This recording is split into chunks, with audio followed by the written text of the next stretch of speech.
News 24 सामान्य जनतेचा आवाज। लोअर दुधना सिंचन प्रकल्पातून दुधना नदीच्या पात्रात मोठ्या प्रमाणावर पाणी सोडल्याने दुधना नदीस मोठा पूर आला।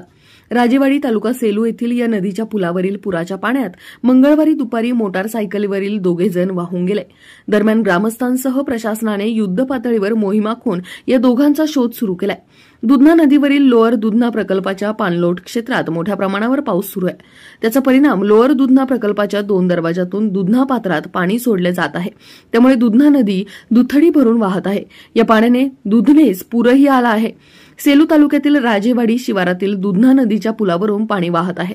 मंगळवारी दुपारी या पुलावरील पाण्यातून मोटारसायकलवरील दोघांनी पलीकडील काठ गाठण्याचा प्रयत्न केला, परंतु पाण्याच्या धोकादायक प्रवाहाने पूल ओलांडण्याचा प्रयत्न सपशेल फोल ठरला आणि हे दोघे पाण्याच्या प्रचंड प्रवाहाने दुचाकीसह नदीपात्रात वाहून गेले।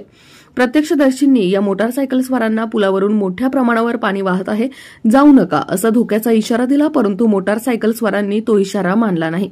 दरम्यान नदीपात्रात वाहून गेलेल्यात छब्बूराव शिवराम जावळे वय वर्ष 50 राहणार गुळखंड तालुका सेलू व मारुती रामभाऊ हरकळ वय वर्ष 45 राहणार वालूर तालुका सेलू या दोघा मोटारसायकलस्वारांचा समावेश असल्याची माहिती प्रशासनाने दिली आहे।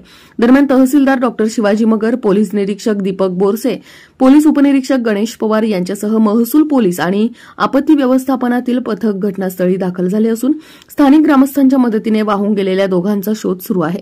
दरम्यान पाण्याचा प्रवाह आणि वेग याच्यामुळे शोध कार्यात मोठे अडथळे येत असल्याची माहिती हाती